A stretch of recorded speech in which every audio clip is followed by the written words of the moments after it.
My image.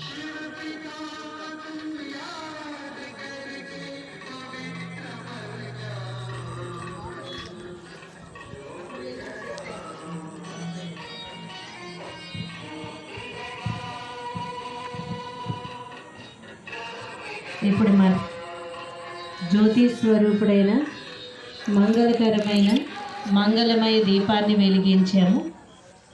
ఈరోజు 90వ త్రిమూర్తి శివ జయంతిని మంగళంలో జరుపుకుంటూ ఉన్నాము. ఆ సందర్భంగా హ్యాపీ బర్త్డే.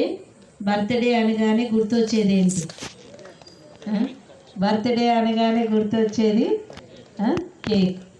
90వ సంవత్సరం అంటే శివబాబా వృద్ధుడా చిన్న బాబా? బర్త్డే అంటే చిన్నవాడు, కానీ 90 సంవత్సరాలు అంటే పెద్దవాళ్ళు. మనందరం 90 సంవత్సరాల పిల్లలు.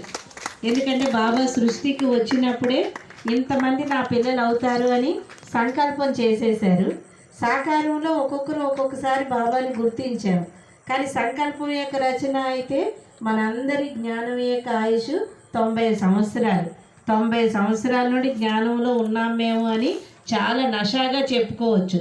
అంటే శరీర ఆయుష అంత లేకపోయినా సరే 90 సంవత్సరాలు ఇప్పుడు ఎవరు లేరు కదా ఇప్పుడు ప్రస్తుతానికి. కానీ జ్ఞానం యొక్క ఆయుష్ మాత్రం 90 సంవత్సరాల మంది. కనుక 90 సంవత్సరాలు. Happy birthday. Happy happy happy happy happy happy happy birthday to you Shiv Baba. Happy birthday to you బచ్చే. తండ్రి పిల్లల యొక్క జన్మదినం ఎంతో ఎంతో అమూల్యమైనది, ఆనందదాయకమైనటువంటిది. కనుక బాబా పిల్లలు అందరి యొక్క జన్మదినాన్ని ఈరోజు మనం జరుపుకున్నాము. ఇప్పుడు పుట్టినరోజు అంటే ఒకటి మన పుట్టినరోజు విశేషం కదా. నిరాకారుణ్యక పుట్టినరోజు జెండా ఎగరేసాము, ఒక సెలబ్రేషన్ చేసుకున్నాము. జ్యోతులు వెలిగించాము, ఇంకొక సెలబ్రేషన్ చేసుకున్నాము. కేక్ కట్ చేసాము, ఇంకొక సెలబ్రేషన్. Last day